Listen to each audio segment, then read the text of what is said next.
اللہ رب العزت دیکھتا ہے، سنتا ہے، وہ یہ طاقت رکھتا ہے کہ جو چاہے کرے اور جب جس وقت جس کو جس چیز سے چاہے نواز دے. اس لیے اگر ہمارا یہ یقین ہے کہ ہمارا رب ایسا ہی ہے تو اس چیز سے ہمارے اندر دعا کا جذبہ اور زیادہ پیدا ہوگا.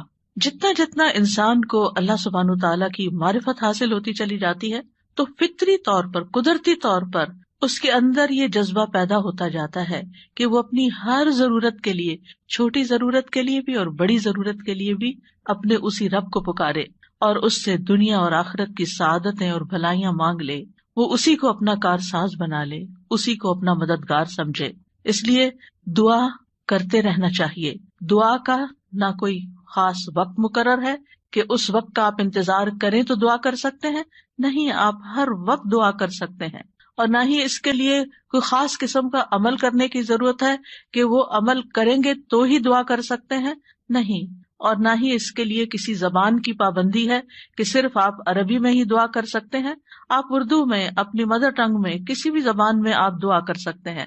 وہ دعا اللہ تعالیٰ تک پہنچتی ہے، وہ دعا کو سنتا ہے اور اپنی حکمت کے مطابق اس کی قبولیت کا فیصلہ کرتا ہے کہ کیا بندے کو یہی چیز دے دی جائے جو وہ مانگ رہا ہے، یا اس سے بہتر کوئی چیز دی جائے، یا پھر اس سے کوئی بلا ٹالی جائے، یا اس کے لیے آخرت میں ذخیرہ کر لیا جائے، کیونکہ اس کے باقی اعمال اتنے نہیں ہیں کہ جن کی بنا پر یہ وہاں نجات پا سکے گا. تو اسے دنیا میں اس کی من پسند چیزیں دینے کی بجائے اس کے لیے آخرت میں اعمال کا ذخیرہ کر دیا جائے تاکہ اس کی آخرت میں نجات ہو سکے. لہذا ہم سب کو دعا کرتے رہنا چاہیے. دعا عظیم عبادت، شرف والی عبادت، وہ عبادت جس کو اللہ تعالیٰ پسند کرتا ہے، وہ عبادت کہ جسے چھوڑ دیا جائے تو اللہ تعالیٰ ناراض ہوتا ہے. دعا توحید کی بنیاد ہے. یہ ہمیں اپنے رب سے قریب کر دیتی ہے. اس سے ہماری مشکلات آسان ہوتی ہیں، تکلیفیں دور ہوتی ہیں، ہمیں برکتیں حاصل ہوتی ہیں. لہٰذا جو مشکلات سے نکلنا چاہتا ہے وہ دعا کو اپنے لیے لازم کر لے، کیونکہ اللہ تعالیٰ ہی پریشانیوں کو دور کرتا ہے. امن یجیب المضطر اذا دعاہ ویکشف السوء، بھلا کون ہے جو لاچار کی فریاد رسی کرتا ہے جب وہ اسے پکارتا ہے اور اس کی تکلیف کو دور کر دیتا ہے. تو جو شخص بھی مشکلات سے، پریشانیوں سے نجات چاہتا ہے اس کے لیے ضروری ہے کہ وہ دعا کو لازم کر لے، کیونکہ اللہ تعالیٰ ہی پریشانیاں دور کرتا ہے. اللہ تعالیٰ کے علاوہ کوئی نہیں جو پریشانی دور کر سکے. وقتی طور پر کوئی آپ کو دلاسا دے دے گا، کوئی آپ کی ہمت افزائی کر دے گا، کوئی آپ کا دکھ بانٹ لے گا، لیکن آپ کی مشکل صرف اور صرف اللہ تعالیٰ ہی حل کر سکتا ہے. وَإِن يَمْسَسْكَ اللَّهُ بِضُرٍّ فَلَا كَاشِفَ لَهُ إِلَّا هُوَ وَإِن يَمْسَسْكَ بِخَيْرٍ فَهُوَ عَلَى كُلِّ شَيْءٍ قَدِيرٌ. اگر اللہ تجھے کوئی تکلیف پہنچائے تو اس کے سوا اسے کوئی دور کرنے والا نہیں، اور اگر وہ تجھے کوئی بھلائی پہنچائے تو وہ ہر چیز پر پوری طرح قادر ہے. ہم دیکھتے ہیں کہ عام طور پر لوگ مشکل وقت میں اللہ تعالیٰ کے سوا سب کو بھول جاتے ہیں. آخر میں انسان صرف اللہ ہی کو یاد کرتا ہے، اور یہ صرف مسلمان کے ساتھ ہی نہیں، نان مسلمز کے ساتھ، شرک کرنے والوں کے ساتھ، الحاد کا رستہ اختیار کرنے والوں کے ساتھ بھی یہی معاملہ ہے. اور اس میں ہم دیکھتے ہیں کہ ایک مرتبہ جب اکرمہ بن ابی جہل نبی صلی اللہ علیہ وسلم سے بھاگ کر کشتی پر سوار ہو گئے، مکہ سے بھاگ گئے اور پھر جزیرۃ العرب چھوڑنا چاہا، اور جس کشتی پر بیٹھے وہ سمندر کے بیچ میں جا کر ڈوبنے لگی. تو کشتی کے مالکوں نے کہا کہ لوگوں اخلاص کے ساتھ دعا کرو. اخلاص کا مطلب یہ ہے کہ بتوں کو بھول جاؤ اور صرف اللہ سے دعا کرو، اس لیے کہ اس کے ڈوبنے کو صرف اللہ ہی بچا سکتا ہے. تو اس وقت چونک اٹھے کہ اسی چیز کی دعوت تو ہمیں محمد صلی اللہ علیہ وسلم دے رہے ہیں. اس وقت انہوں نے عہد کیا کہ اگر آج اے رب تو مجھے بچا لے گا تو پہلا کام میں یہ کروں گا کہ میں محمد صلی اللہ علیہ وسلم کے ہاتھ میں اپنا ہاتھ دے دوں گا، میں اسلام قبول کر لوں گا. اور پھر آپ جانتے ہیں کہ اکرمہ بن ابی جہل نے کس اخلاص کے ساتھ اسلام قبول کیا. تو دعا کی قبولیت ہی ان کے اسلام کا ایک ذریعہ بنی. اور دعا کرنے کی 3 صورتیں ہیں. ایک تو یہ کہ اللہ تعالیٰ کی توحید بیان کرنا، جس میں انسان کہتا ہے یا اللہ لا الہ الا اللہ لا الہ الا انت سبحانک انی کنت من الظالمین. یہ دعا کا ایک طریقہ ہے. یہاں آپ صرف اللہ تعالیٰ کی توحید بیان کر رہے ہیں، اپنی کوتاہیوں کا اعتراف کر رہے ہیں. پھر اسی طرح آپ کہتے ہیں ربنا، اے ہمارے رب. یہاں بھی آپ اپنے رب کو رب کہہ کے پکار رہے ہیں، گویا اللہ تعالیٰ کی تعریف کر رہے ہیں. اور پھر دوسرا طریقہ یہ ہے کہ اللہ تعالیٰ سے انسان صرف بخشش کا سوال کرتا رہے اور رحمت کا سوال کرتا رہے، جیسے استغفر اللہ استغفر اللہ استغفر اللہ، کیونکہ اگر آپ کی بخشش ہو گئی تو آپ کے راستے میں جتنی بھی مشکلات ہیں وہ خود بخود حل ہونا شروع ہو جائیں گی. یعنی آپ کو اس وقت کہنے کی ضرورت نہیں ہوگی کہ یار اب مجھے یہ چاہیے مجھے وہ چاہیے، آپ صرف یہ کہتے ہیں کہ اللہ وہ گناہ جو میرے اور تیرے بیچ میں حائل ہو گئے ہیں، جو تیری رحمت تک مجھے پہنچنے نہیں دے رہے، یا رب تو ان کو دور کر دے، تو مجھے معاف کر دے. اور یہ چیز انسان کی مشکلات دور کرنے کا ذریعہ بن جاتی ہے اور اس کی حاجات پوری ہونے کا ذریعہ بن جاتی ہے، جو بھی اس کی زندگی میں کوئی حاجت اور ضرورت ہوتی ہے. اسی طرح کبھی آپ اللہ سے صرف رحمت کا سوال کر رہے ہوتے ہیں، یا حی یا قیوم برحمتک استغیث، صرف رحمت مانگ رہے ہوتے ہیں، کیونکہ اگر اللہ سبحانہ تعالیٰ کی رحمت آ جائے تو ساری مشکلات ہی آسان ہو جائیں، پھر تو کوئی غم ہی نہ رہے، کوئی پریشانی ہی نہ رہے. اور تیسرا طریقہ ہے کہ انسان اللہ تعالیٰ سے اپنی دنیاوی حاجات مانگے یا آخرت کی ضروریات مانگے، جیسے اے اللہ مجھے مال دے، اے اللہ مجھے اولاد دے، اے اللہ مجھے گھر دے، اے اللہ مجھے گاڑی دے. اور صحابہ اتنی چھوٹی چھوٹی چیزیں میں مانگتے تھے، جیسے جوتی کا تسمہ اگر ٹوٹ گیا تو بھی اللہ سے مانگتے تھے. چھوٹی سے چھوٹی ضرورت سے لے کے بڑی سے بڑی ضرورت تک براہ راست اللہ تعالیٰ سے مانگی جا سکتی، اور اس میں کوئی عیب کی بات نہیں، کوئی گناہ کی بات نہیں. وہ آپ کا رب ہے، وہ سب سے زیادہ آپ کا خیر خواہ ہے، لہٰذا آپ اس سے نہیں مانگیں گے تو کس سے مانگیں گے؟ اور وہ جو سب کچھ دینے پہ قادر ہے، اس سے نہیں مانگیں گے تو کس سے مانگیں گے؟ لہٰذا اس کو پکارتے رہنا چاہیے. تو نمبر 1 طریقہ صرف اللہ کی توحید بیان کرنا، اللہ کی تعریف کرتے رہنا. عرفہ کے دن کی سب سے بہترین دعا کیا ہے؟ لا الہ الا اللہ وحدہ لا شریک لہ لہ الملک ولہ الحمد وہو علی کل شیء قدیر. اس میں کیا مانگا آپ نے؟ کچھ بھی نہیں. آپ نے صرف اللہ کی توحید بیان کی ہے، لا الہ الا اللہ کہا ہے، وحدہ کہا ہے، لا شریک لہ کہا ہے، اپنے آپ کو اللہ کے لیے خالص کیا ہے. یہ دعا ہے. اور پھر دوسرا یہ کہ استغفار اور رحمت کی دعا. اور تیسرا کوئی بھی ضرورت جو ہو کسی بھی زبان میں، کسی بھی چیز کی، روحانی، جذباتی، مادی، دنیا کی، آخرت کی، کوئی بھی چیز وہ مانگتے چلے جائیں. ہم دیکھتے ہیں کہ انبیاء علیہ السلام اپنی حاجات اللہ تعالیٰ کے سامنے رکھتے تھے، مشکل وقت میں اللہ تعالیٰ کی طرف رجوع کیا کرتے تھے. کانوا اذا فزعوا الی الصلاۃ، یہ حدیث ہے مسند احمد کی، کہ انبیاء پر جب بھی کوئی پریشانی آتی تو وہ نماز کی طرف متوجہ ہو جاتے تھے، نماز پڑھنے لگتے تھے. اور کل ہم نے پڑھا تھا کہ دعا کی 2 بڑی قسمیں ہیں، دعائے عبادت اور دعائے مسئلہ. کہ عبادت بھی بذات خود دعا ہے، دعائے حال ہے، یعنی ہم ایسی حالت میں ہیں، ایسی عبادت میں ہیں کہ جو اللہ کی رحمت کو ہماری طرف متوجہ کر رہی ہے. انسان سب سے زیادہ اللہ کے قریب کہاں ہوتا ہے؟ سجدے کی حالت میں، اقرب الیہ. لہٰذا خوب وہاں دعا کرنی چاہیے. تو نماز بذات خود پریئر ہے، اس کو کہتے بھی پریئر ہیں. صلاۃ کا معنی بھی دعا ہے، تو وہ تو دعا کا مجموعہ ہے. اسی لیے وَاسْتَعِینُوا بِالصَّبْرِ وَالصَّلَاةِ، جب انسان پر کوئی مشکل آئے تو فوراً نماز کی طرف جائے اور نماز پڑھ کر اللہ تعالیٰ سے دعا بھی کرے. اور بذات خود اگر نوافل پہ نوافل بھی پڑھ رہا ہے یا طویل قیام کر رہا ہے، طویل سجدہ کر رہا ہے، تو یہ بھی ایک طرح سے دعا یا عبادت ہی کی حالت میں ہے. انبیاء علیہ السلام کی دعائیں کیوں قبول ہوئی؟ ہم ایک کے بعد ایک پیغمبر کے بارے میں قرآن مجید میں پڑھتے ہیں، اور ہر پیغمبر کی دعا کے بارے میں پڑھتے ہیں کہ وہ قبول ہو گئی. کیوں؟ انہم کانوا یسارعون فی الخیرات ویدعوننا رغبا ورہبا. 2 کام تھے ان کے. ایک تو یہ کہ وہ نیکی کے کاموں میں بہت جلدی کرتے تھے، یسارعون فی الخیرات. تو دعاؤں کی قبولیت کے لیے کیا ہے؟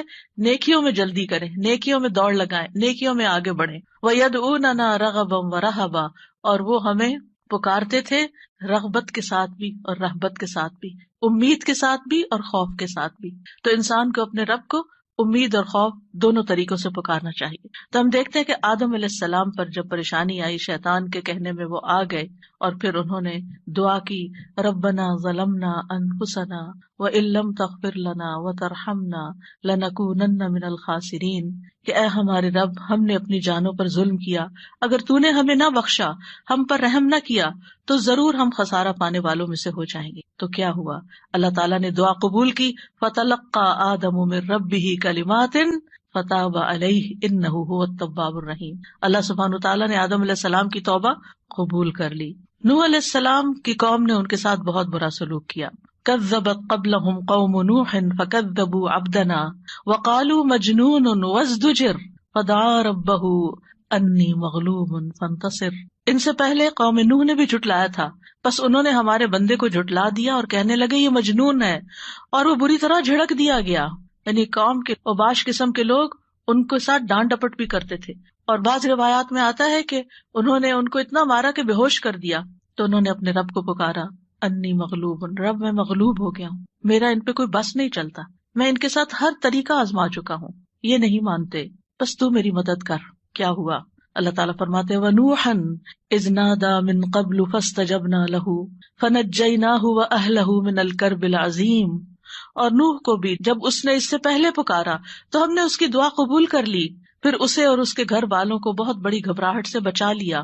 وَلَقَدْ نَادَانَا نُوحٌ فَلَنِعْمَ الْمُجِيبُونَ، اور بلا شبہ یقیناً نوح نے ہمیں پکارا تو یقیناً ہم بہت اچھے قبول کرنے والے ہیں۔ اللہ تعالیٰ نے ان کی دعا قبول کر لی اور پوری قوم کو ڈبو دیا سوائے ایمان والوں کے، اور اپنے بندے کا بدلہ لے لیا۔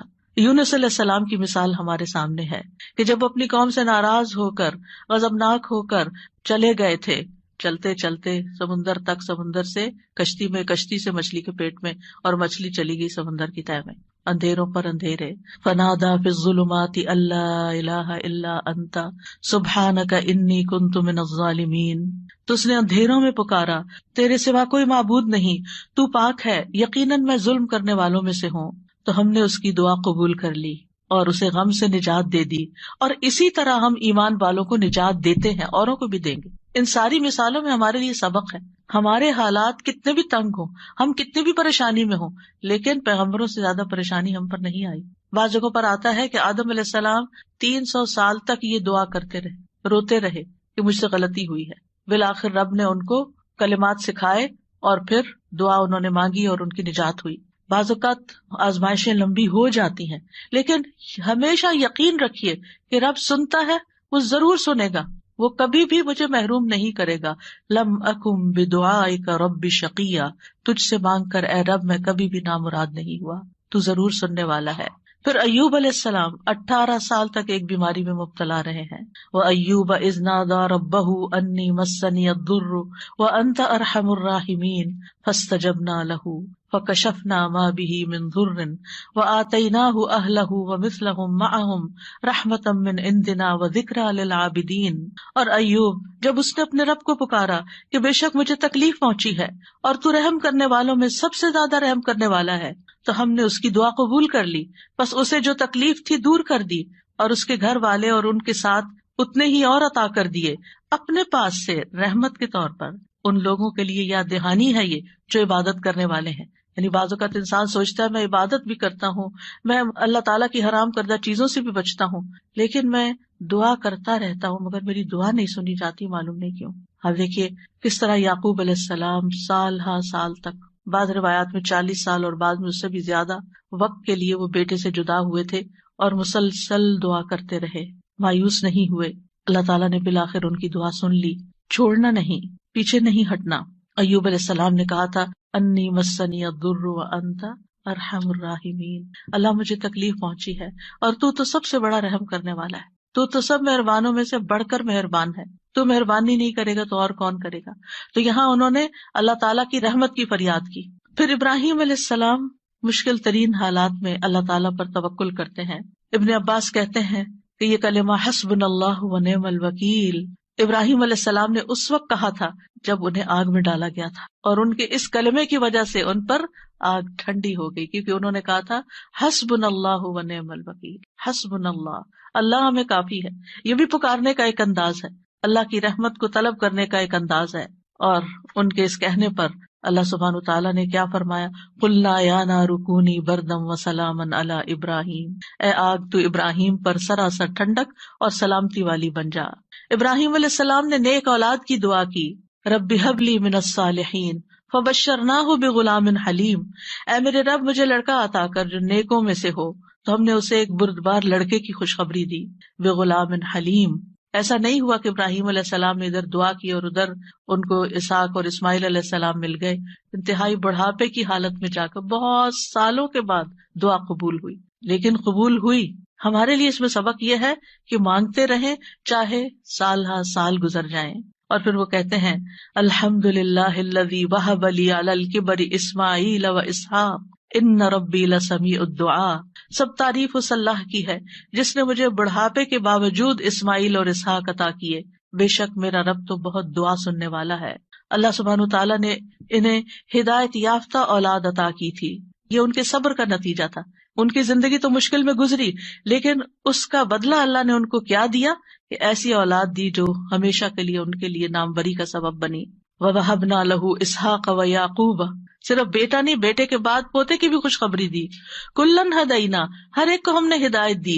وَنُوحًا هَدَيْنَا مِن قَبْلُ، نوح علیہ السلام کو اس سے پہلے ہم نے گائیڈ کیا.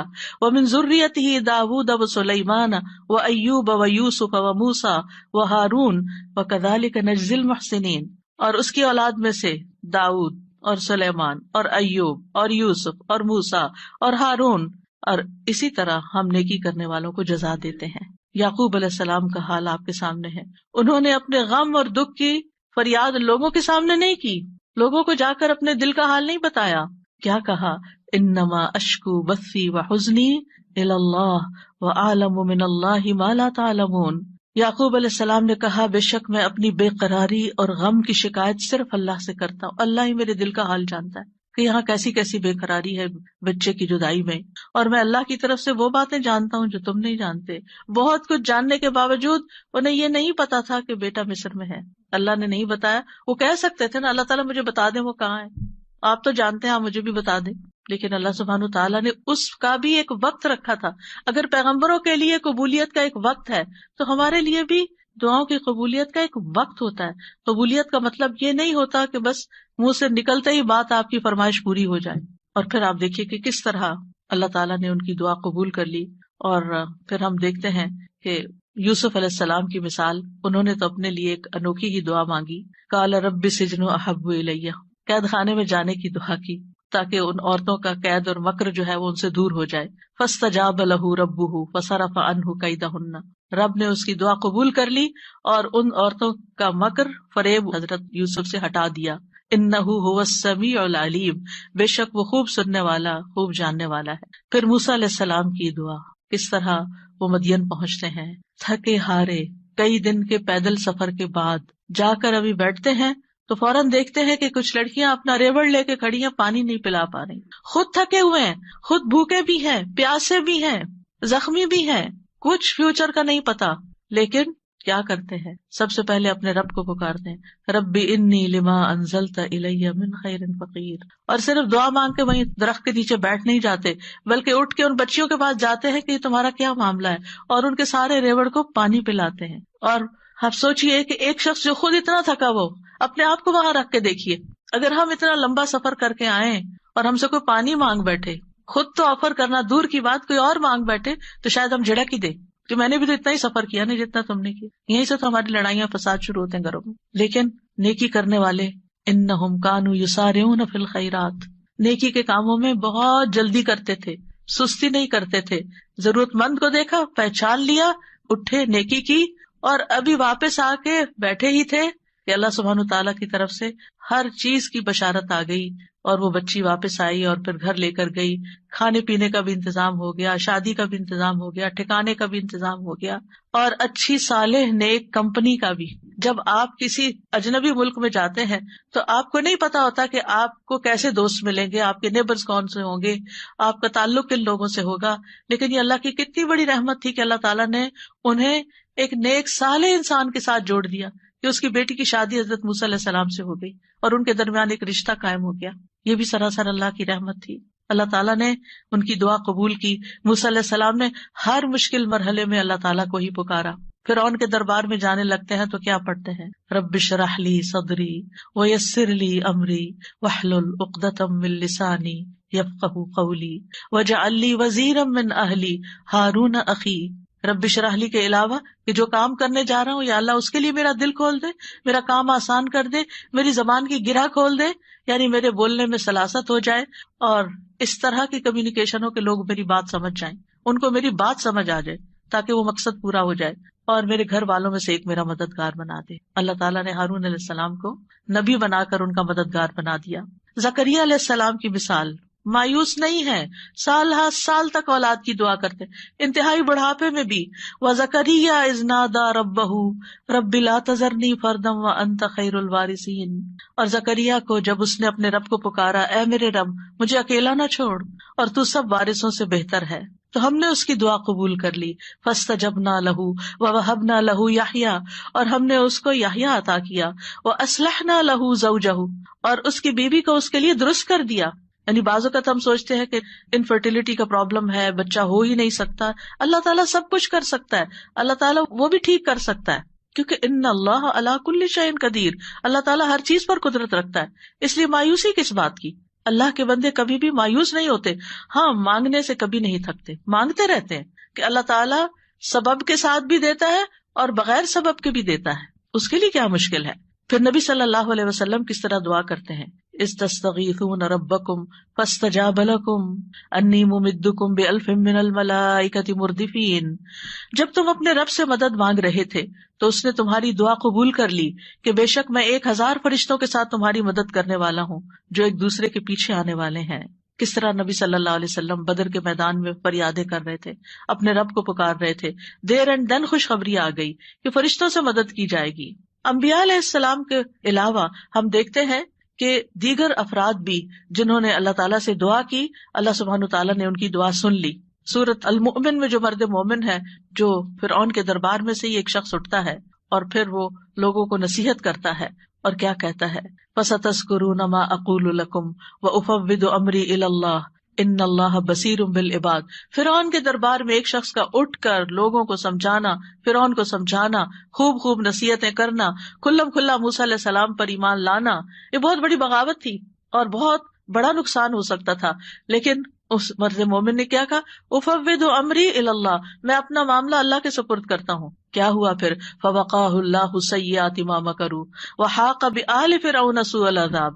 اللہ نے اسے ان کی بری چالوں سے بچا لیا جو انہوں نے تدبیریں کی تھی، ان سے نجات دی، اور آل فرعون کو برے عذاب نے گھیر لیا. اللہ نے اپنے بندے کو بچا لیا اور پوری قوم کو ڈبو دیا.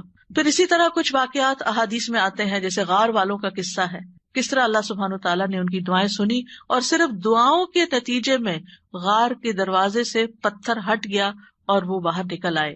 پھر اسی طرح ایک اور بچے کا واقعہ ملتا ہے جسے بادشاہ نے جادوگر کے پاس جادو سیکھنے کے لیے بھیجا، تو اس نے جادو سیکھنے کی بجائے الٹا اللہ تعالیٰ کی پہچان کا علم کسی سے حاصل کر لیا راستے میں. جب بادشاہ کو پتا چلا تو بہت ناراض ہوا اور غصے میں آ کر اس نے کہا کہ اس بچے کو فلاں پہاڑ پہ لے جاؤ اور اسے پہاڑ کی چوٹی سے گرا دو تاکہ یہ ہلاک ہو جائے، اور اگر یہ اپنے دین سے پھر جائے تو اسے چھوڑ دینا، انکار کرے تو نیچے پھینک دینا. بادشاہ کے جو ساتھی تھے وہ لڑکے کو پہاڑ کی چوٹی پر لے گئے. اس لڑکے نے ایک دعا مانگی، اللہم اکفنیہم بما شئت، اللہم اکفنیہم بما شئت، اے اللہ جس طرح تو چاہے تو مجھے ان کے مقابلے میں کافی ہو جا، ان کے مقابلے میں تو میرا ساتھ دے. تو کہتے ہیں پہاڑ پر ایسا زلزلہ آیا کہ جس سے اس کے سارے ساتھی جو لے کے گئے تھے وہ سارے گر گئے، وہ سب الٹے گرے اور وہ لڑکا چلتا ہوا بادشاہ کی طرف دوبارہ آ گیا. بادشاہ نے اس لڑکے سے پوچھا تیرے ساتھیوں کا کیا ہوا؟ لڑکے نے کہا اللہ مجھے ان سے کافی ہو گیا. بادشاہ نے پھر اس لڑکے کو اپنے ساتھیوں کے اور لوگوں کے حوالے کر کے کہا کہ اسے ایک چھوٹی سی کشتی میں بٹھاؤ اور سمندر کے بیچ میں جا کے کشتی الٹ دو، اس کو وہاں پھینک دو، اگر یہ اپنے دین سے پھر جائے تو چھوڑ دینا، انکار کرے پھینک کے آ جانا. بادشاہ کے ساتھی اس لڑکے کو لے کر گئے تو لڑکے نے پھر یہی دعا کی، اللہم اکفنیہم بما شئت، اے اللہ تو جس طرح چاہے مجھے ان سے کافی ہو جا. پھر وہ کشتی بادشاہ کے ساتھیوں سمیت الٹ گئی، سب غرق ہو گئے اور وہ لڑکا چلتا ہوا واپس بادشاہ کے پاس آ گیا. بادشاہ نے اس لڑکے سے کہا تیرے ساتھیوں کا کیا ہوا؟ کہنے لگا اللہ مجھے ان کے مقابلے کے لیے کافی ہو گیا. اور واقعی اللہ ہی کافی ہوتا ہے دشمن سے نمٹنے کے لیے. انسان کے اپنے پاس زور نہیں ہوتا، طاقت نہیں ہوتی، ہم کمزور ہوتے ہیں، لیکن اگر اللہ کی مدد آ جائے تو انسان ہر طرح کی مشکلات پہ قابو پا سکتا ہے. آسیہ علیہ السلام کی مثال ہمارے سامنے ہے کہ کس طرح انہوں نے فرعونیوں سے نجات کے لیے دعا مانگی اور کہا رب ابن لی عندک بیتا فی الجنہ ونجنی من فرعون وعملہ ونجنی من القوم الظالمین. اے میرے رب میرے لیے اپنے پاس جنت میں ایک گھر بنا دے اور مجھے فرعون سے اور اس کے عمل سے نجات دے اور مجھے ظالم قوم سے نجات دے. تو کیا ہوا؟ اللہ تعالیٰ نے ان کی دعا قبول کر لی. ابو ہریرہ کہتے ہیں کہ فرعون نے اپنی بیوی کے دونوں ہاتھوں اور دونوں پاؤں کے لیے 4 میخیں گاڑی، یعنی جیسے وصولی دیتے ہیں نا، تو ہر ہاتھ میں میخ گاڑی اور پاؤں میں بھی. جب وہ فرعونی ان سے جدا ہوتے تو فرشتے ان پہ سایہ کر لیتے. اس وقت انہوں نے یہ دعا کی تو اللہ تعالیٰ نے جنت میں ان کے گھر سے پردہ ہٹا کر ان کو گھر دکھا دیا کہ گھر بن چکا ہے تمہارا، اس صبر کی بدولت جو انہوں نے اس تکلیف پر کیا اور اپنے ایمان کو بچایا. سارہ علیہ السلام نے کس طرح اس ظالم بادشاہ کے مقابلے میں مدد طلب کی. آپ جانتے ہیں کہ ابراہیم علیہ السلام نے حضرت سارہ کے ساتھ ہجرت کی تھی اور انہیں لے کر ایک شہر میں پہنچے. جو اس کا بادشاہ تھا وہ بہت ظالم تھا، اور جب اسے پتا چلتا کہ کوئی مسافر ایسا ہے جس کے ساتھ بہت خوبصورت عورت ہے تو وہ اس سے زبردستی چھین لیتا تھا. اسے پتا چلا کہ ابراہیم علیہ السلام اپنے ساتھ ایک ایسی عورت کو لائے ہیں جو عورتوں میں سب سے زیادہ خوبصورت ہے. تو انہوں نے ابراہیم علیہ السلام کو پیغام بھیجا کہ یہ تمہارے ساتھ کون ہے؟ تو انہوں نے کہا کہ یہ میری بہن ہے. پھر سارہ کے پاس گئے تو انہوں نے کہا میری بات کو جھٹلانا نہیں، کیونکہ میں نے ان کو بتایا کہ تم میری بہن ہو. اللہ کی قسم اس سرزمین میں میرے اور تمہارے علاوہ دوسرا کوئی مومن نہیں، یعنی ہم ایمان میں بہن بھائی ہیں. تو انہوں نے پھر سارہ کو ظالم کے پاس بھیج دیا.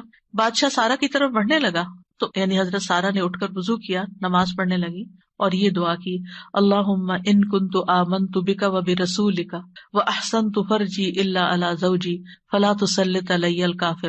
اے اللہ، اگر میں تجھ پر اور تیرے رسول پر ایمان لائی ہوں اور میں نے اپنی شرمگاہ کو اپنے شوہر کے سوا محفوظ رکھا ہے تو اس کافر کو میرے اوپر مسلط نہ ہونے دے.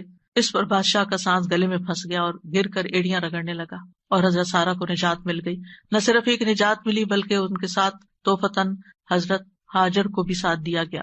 خولہ بنت ثعلبہ کی مثال قرآن میں آپ کے سامنے ہے کہ کس طرح ان کے شوہر نے ان سے زہار کیا تو وہ پریشان ہو گئی اور نبی صلی اللہ علیہ وسلم کے پاس آئیں اور تکرار کرنے لگی کہ میرے مسئلے کا کوئی حل بتایا جائے. تو اس پر اللہ سبحانہ وتعالیٰ نے کیا آیات نازل کی، قد سمع اللہ قول التی تجادلک فی زوجہا وتشتکی الی اللہ واللہ یسمع تحاورکما. اللہ نے سن لی اس عورت کی بات جو تم سے اپنے شوہر کی شکایت کر رہی تھی اور اپنے خامند کے بارے میں جھگڑ رہی تھی اور اللہ کی طرف شکایت کر رہی تھی، اور اللہ تم دونوں کی بات سن رہا تھا. تو اللہ سبحانہ وتعالیٰ نے اس عورت کی بات سن لی کا مطلب کیا ہے؟ دعا قبول کر لی، مسئلے کا حل مل گیا. اسی طرح سلف صالحین جو ہیں وہ بھی اللہ کو پکارتے ہیں. امت کے جو نیک لوگ ہیں ان میں سب سے پہلے صحابہ کرام ہیں. وہ سب سے بڑھ کر اللہ تعالیٰ کو جاننے والے تھے، اللہ تعالیٰ کی معرفت رکھتے تھے، وہ اللہ کے رسول کو جاننے والے تھے، وہ دین میں سب سے زیادہ بصیرت رکھتے تھے اور سب سے زیادہ دعا کرنے کے ادب آداب سے واقف تھے کہ کیسے دعا کی جاتی ہے. ہم دیکھتے ہیں کہ عمر بن خطاب رضی اللہ عنہ دعا کے ذریعے اپنے دشمن کے خلاف فتح طلب کرتے تھے، اور یہ دعا ان کے لشکروں میں سے عظیم لشکر تھا. کہتے ہیں نا کہ اللہ تعالیٰ کے لشکر ہیں، جیسے سکینت بھی اللہ کے لشکروں میں سے ایک لشکر ہے، تو وہ دعا کو بھی اللہ کا ایک لشکر سمجھتے تھے. وہ اپنے ساتھیوں سے کہا کرتے تھے تم کثرت تعداد کی بنیاد پر فتح نہیں دیے جاتے بلکہ تمہاری مدد آسمان سے کی جاتی ہے. اللہ تمہاری مدد کرتا ہے، یعنی تمہاری دعائیں سنتا ہے. اسی طرح عبداللہ بن زبیر کے بارے میں آتا ہے، وہ کہتے ہیں کہ جمل کی جنگ کے موقع پر جب زبیر رضی اللہ عنہ کھڑے ہوئے تو مجھے بلایا. میں ان کے پہلو میں جا کر کھڑا ہو گیا. بیٹے ہیں ان کے. انہوں نے کہا بیٹا آج کی لڑائی میں ظالم مارا جائے گا یا مظلوم؟ میں سمجھتا ہوں کہ آج میں مظلوم قتل کیا جاؤں گا اور مجھے سب سے بڑی فکر اپنے قرضوں کی ہے. کیا تمہیں بھی کچھ اندازہ ہے کہ قرض ادا کرنے کے بعد ہمارا کچھ مال بچ سکے گا؟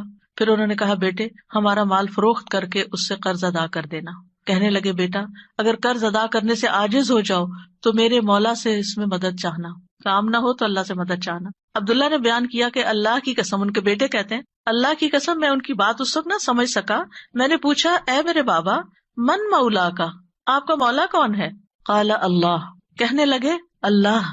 عبداللہ کہتے ہیں اللہ کی قسم قرض ادا کرنے میں جب بھی دشواری پیش آئی میں نے اسی طرح دعا کی، یا مولا زبیر، ہے زبیر کے مولا، اقض عنہ دینہ، آپ ان کی طرف سے قرض ادا کر دیجیے، اس کا بندوبست کر دیجیے، اور ادائیگی کی کوئی نہ کوئی صورت پیدا ہو جاتی، دعا قبول ہو جاتی. سفیان ثوری کہا کرتے تھے اے وہ ذات جس کو اپنے تمام بندوں میں سے وہ انسان سب سے زیادہ محبوب ہے جو اس سے مانگے تو کثرت سے مانگے، یعنی اللہ تعالیٰ کو وہ شخص زیادہ پیارا ہے جو زیادہ دعائیں کرتا ہے.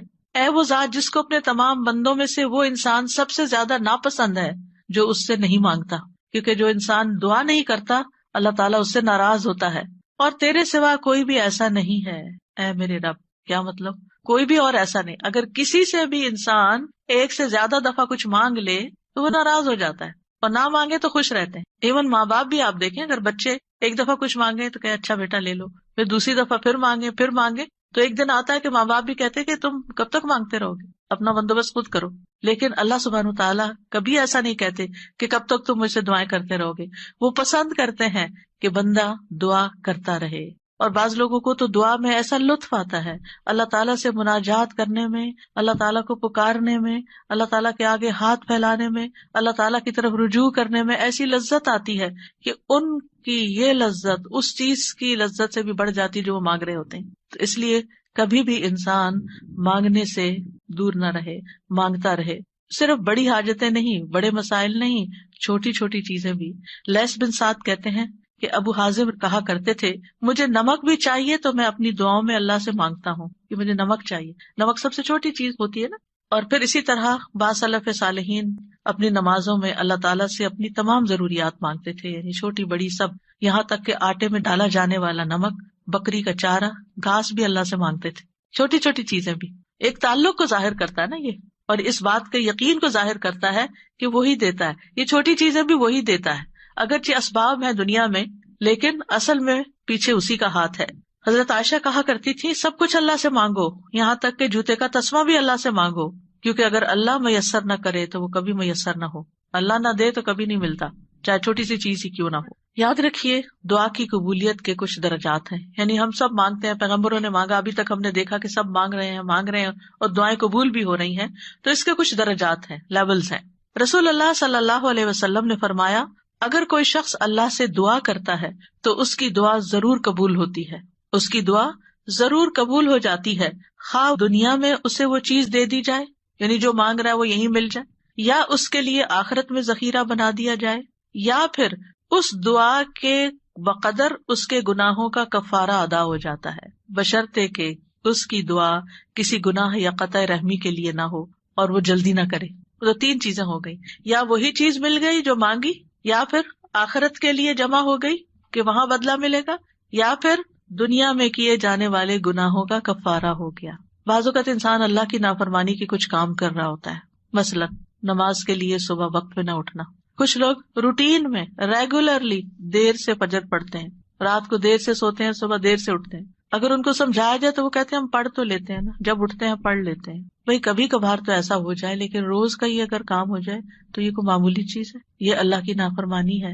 اور ایسی اور بھی چیزیں ہو سکتی ہیں زندگی میں جو ہم اللہ کے حکم کی نافرمانی کر رہے ہوتے ہیں. آپ کو یاد ہوگا کہ جب میں نے رمضان کا لیکچر دیا تو اس میں سب سے پہلے یا ایھا الذین آمنوا پہ بات ہوئی تھی. یا ایھا الذین آمنوا، اے لوگو جو ایمان لائے، تم پہ روزے فرض کر دیے، یعنی روزے رکھو. اور کتنے ہی اللہ تعالیٰ کے احکامات ایسے ہیں جو اللہ تعالیٰ مومنوں سے ان کو فلفل کرنے کے لیے کہتا ہے، لیکن کیا ہم وہ سارے فلفل کر رہے ہیں؟ اگر ہماری کوئی بات نہ مانے تو ہم کتنے ناراض ہوتے ہیں. کوئی بچہ ہماری بات نہ سنے، مثلا شور کر رہا ہے، ہم کہتے چپ ہو جاؤ، نہیں چپ ہوتا. پھر آپ کہتے دیکھو چپ ہو جاؤ، شور نہیں کرو، دیکھو بھائی کو نہیں مارو، 1 دفعہ 2 دفعہ 3 دفعہ، پھر اٹھ کے کیا کرتے ہیں؟ پھر لگانی پڑتی ہے نا. کیوں لگانی پڑتی؟ تاکہ فساد ختم ہو، لڑائی ختم ہو. ویسے نہیں وہ مان رہا. ہمارا بھی یہی حال ہے. اللہ تعالیٰ ہمیں ڈھیل دیے رکھتے ہیں، یہ غلط کام نہیں کرو نہیں کرو نہیں کرو، مختلف چانسز ملتے رہتے ہیں، نہیں چھوڑتے. پھر اللہ تعالیٰ کسی مشکل میں ڈال دیتے ہیں، اب بندے بنو گے تم، اب آؤ گے میری طرف.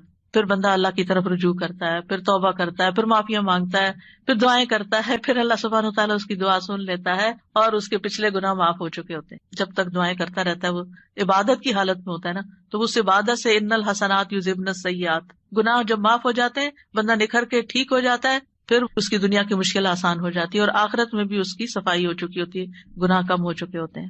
ہمیں سمجھ نہیں آ رہی ہوتی کہ یہ ہمارے ساتھ کیا ہو رہا ہے، ہماری دعا کیوں نہیں قبول ہو رہی، لیکن وہ قبول ہو رہی ہوتی ہے. وہ کہیں اور کام کر رہی ہے، وہ کسی اور طریقے سے قبول ہو رہی ہے، وہ گناہوں کی معافی کا ذریعہ بن رہی ہے. اسی لیے دعا کا ایک طریقہ کیا ہے؟ صرف استغفار کرنا. جیسے نوح علیہ السلام نے کہا تھا فَقُلْتُ اسْتَغْفِرُوا رَبَّكُمْ إِنَّهُ كَانَ غَفَّارًا يُرْسِلِ السَّمَاءَ عَلَيْكُمْ مِدْرَارًا. قحط سالی ہو گئی، بارشیں رک گئی، استغفار کرو، بارشیں برسنے لگیں گی. تمہارے گناہوں کی وجہ سے رکی تھی، توبہ کر لو، پھر حالات اچھے ہو جائیں گے. سارے مل کے توبہ کرو، پوری قوم توبہ کرے. اسی لیے وہ صلاۃ الاستسقاء پڑھی جاتی ہے، سب مل کے دعا کرتے ہیں اللہ تعالیٰ سے. تو نبی صلی اللہ علیہ وسلم نے فرمایا بشرطے کہ اس کی دعا کسی گناہ یا قطع رحمی کے لیے نہ ہو اور وہ جلدی نہ کرے. صحابہ نے عرض کیا یا رسول اللہ جلدی سے کیا مراد ہے؟ آپ نے فرمایا یہ کہے کہ میں نے اللہ سے دعا کی لیکن اس نے قبول نہیں کی. یہ نہ کہے کبھی. بعض اوقات کوئی شخص اپنا مسئلہ بتاتا ہے نا اور اس کو حل یہ بتایا جاتا ہے دعا کرو، تو کہتے ہیں دعا تو بہت کی ہے، پھر اور کیا کرنا ہے؟ پھر بھی دعا ہی کرنی ہے. ابھی اور بھی کرنی ہے, ابھی کاؤنٹ پورا نہیں ہوا, ابھی ٹائم پورا نہیں ہوا. جب تک وہ ٹائم نہیں آتا تمہیں مانگتے چلے جانا ہے, مانگتے رہو, اسی میں فائدہ ہے. تمہیں نہیں پتا تمہارے لیے کتنا بڑا اجر اکٹھا ہو رہا ہے. اگر آج وہ قبول ہوگی نا, تم پھر مستی میں آ جاؤ, کیونکہ اللہ تعالیٰ کو زیادہ پتا ہے نا کہ اس بندے کو اگر میں نے یہ چیز دے دی اس کی تو آخرت خراب ہو جائے گی. آپ کو نہیں پتا ہوتا کہ آپ اگر اپنے بچے کو اس ایج میں گاڑی لے دیں گے تو وہ کیا کرے گا, اس ایج میں فلاں چیز دے دیں گے تو کیا کرے گا. حالانکہ آپ افورڈ کر سکتے ہیں, آپ اس کو دے سکتے ہیں, لیکن کیوں نہیں کوئی چیز دیتے اس وقت جب وہ مانگ رہا ہوتا ہے, آپ کی منتیں کر رہا ہوتا ہے, دائیں بائیں آگے پیچھے دن رات آپ کے پیچھے بچے پڑ جاتے ہیں. مجھے یاد ہے کہ میرے ایک بچے کو جب فون چاہیے تھا تو پیچھا ہی نہیں چھوڑتا تھا, دن رات میرے پیچھے, دن رات میرے پیچھے. میں نہیں دینا چاہتی تھی کہ ابھی وہ ایج نہیں میچورٹی کی کہ جس میں فون دیا جائے. تو کیا میں ظالم تھی؟ نہیں, اسی کی خاطر, اسی پر مہربانی اور اسی کے فائدے کی خاطر نہیں دینا چاہتی. یہ تو ہم انسان ہیں, کم عقل, چھوٹی سی عقل میں تھوڑی سی بات سمجھ جاتے ہیں کہ ابھی یہ چیز نہیں دینی. اسی طرح آپ کے گھر میں مثلاً کوئی شوگر کا پیشنٹ ہے, اس کا من پسند کھانا رکھا ہوا ہے لیکن آپ اس کو نہیں دیتے. کیوں نہیں دیتے؟ ایسا نہیں ہے کہ وہ ہے نہیں کھانا, سب کچھ ہے, لیکن اس لیے نہیں دیتے کہ وہ کھا کر بیمار ہوگا اور بیمار ہوگا, سخت نقصان ہو سکتا ہے, نہیں دینا. تو کیا اللہ تعالیٰ کو نہیں پتا کہ جو کچھ ہم مانگ رہے ہیں وہ ابھی ہمیں اس کو دینا ہے یا نہیں دینا, ابھی یہ کام ہو جانا چاہیے یا نہیں ہو جانا چاہیے, اس کو ہم سے زیادہ پتا ہے. وَلِلَّهِ الْمَثَلُ الْأَعْلَىٰ. اس لیے کوئی بھی اگر دعا قبول نہیں ہوتی کوئی بات نہیں, موقع غنیمت جانے اللہ سے قریب ہونے کا, قریب تر ہوتے جانے کا, اسی میں خیر ہے, اسی میں بھلائی ہے. قَدْ جَعَلَ اللَّهُ لِكُلِّ شَيْءٍ قَدْرًا. اللہ نے ہر چیز کا ایک اندازہ رکھا ہے, وقت رکھا ہے, ایک ٹائم ہے, اس پر ہو جائے گا. اب یہ جو 3 ہے قبولیت کے راستے, ان میں سے سب سے پہلا کہ کبھی اللہ تعالیٰ وہ چیز دے دیتا ہے جو ہم مانگتے ہیں. مثلاً ابراہیم علیہ السلام نے نیک بیٹا مانگا تھا, ربی حبلی من الصالحین. انہوں نے صرف بیٹا نہیں مانگا, کہا ربی حبلی من الصالحین, اللہ مجھے نیک بیٹا دے. کتنی عقل مند تھے نا. ہم جب کوئی چیز مانگتے ہیں تو بس کہتے ہیں کچھ مل جائے, بس جو بھی مل جائے لے لیں گے. نہیں, کوالٹی والی چیز مانگے, اللہ سب کچھ دے سکتا ہے. تو اللہ تعالیٰ نے کیا کیا, فبشرناہ بغلام حلیم. تو ہم نے اسے ایک بہت بردبار لڑکے کی, بہت ٹالرنٹ, بہت ہمبل, بہت اچھے اخلاق والے بچے کی خوشخبری دی. آپ دیکھیں کہ ہم حلم اور برداشت کو نیکی نہیں عام طور پہ سمجھتے کہ یہ بھی کوئی نیکی, حالانکہ یہ نیکیوں کی بنیاد بن جاتی. جس بندے کے اندر ٹالرنس ہوتی ہے وہ دوسرے کی بات سن کے برداشت کر جاتا ہے, وہ وار سہ جاتا ہے, وہ شوق برداشت کر لیتا ہے. تو کتنی بڑی کوالٹی, کتنی بڑی خوبی کہ کوئی آپ کو اوفینڈ کر رہا ہے اور آپ اوفینڈ نہ ہو, اور اگر ہوں بھی تو آپ برداشت کر جائیں اور اپنے منہ سے کچھ نہ بولیں, ایک کان سے سونے دوسرے سے نکال دیں اور اس کو دل پر نہ لیں. کچھ لوگوں کا حال یہ ہوتا ہے کہ اگر چھوٹی سی بھی کوئی بات ان کو کہہ دے تو وہ ان کے اندر ایسی ہلچل مچاتی ہے کہ انہیں ہر چیز بھول جاتی ہے اور وہ وہی سوچے جاتے. یہ بھی اپنے آپ کو ٹارچر دینا ہے. جس نے وہ بات کی اس کو تو شاید خبر بھی نہ ہو, تو میٹھی نیند سو رہا ہو اور آپ خواہ اپنے بستر پہ کروٹ بدل رہے ہیں. تو یہ کیا ہے, ریزسٹنس نہیں ہے آپ کے اندر, آپ ہر چیز لیے جا رہے ہیں اپنے اوپر. بھیا کیوں اپنے اوپر ہر چیز لیے جا رہے ہیں, پرے پھینکے اس کو اٹھا کے, کہ اس نے کہا, اس کا اخلاق, اس کی غلطی اسی پر, میں اپنے دل میں یہ نہیں سوچوں. اپنے آپ کو بول کے کہا کرے, آواز کا بھی ایک اثر ہوتا ہے, بولا کرے مجھے اس بات کو اب نہیں سوچنا, مجھے اس کو محسوس نہیں کرنا, مجھے اپنے دل میں نہیں رکھنا, اور پیٹرن بریک کر کے کچھ ایسی چیز پڑھے, کچھ ایسا کام کرے کہ بھول جائیں اس کو, اور نیکسٹ ٹائم وہ شخص سامنے آئے تو منہ بنا کے اور غصے کی آنکھوں سے مت دیکھیں, اچھے سے اسمائل کر کے دیکھیں, اچھے سے اسمائل کر کے بات کریں.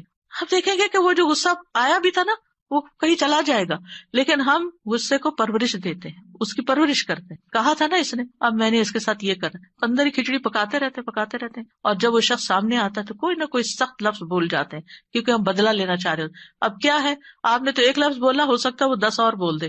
آپ بتائیں کیا کریں گے؟ مسئلہ تو حل نہیں ہوا, مسئلہ تو وہیں کھڑا رہا, پریشانی تو وہیں رہی, تو کیا فائدہ ہوا؟ تو اس لیے یہ حلم کی کوالٹی جو ہے, یہ برداشت کی کوالٹی جو ہے, بہت بڑی خوبی ہے. اور آپ دیکھیے کہ اگر آپ کے بچے کے اندر یہ ہے نا تو آپ بڑی خوش قسمت پیرنٹ ہیں کہ آپ اس کو ڈانٹ رہے ہیں, آپ اس کو سنا رہے ہیں اور وہ آگے سے آپ کو جواب نہیں دیتا.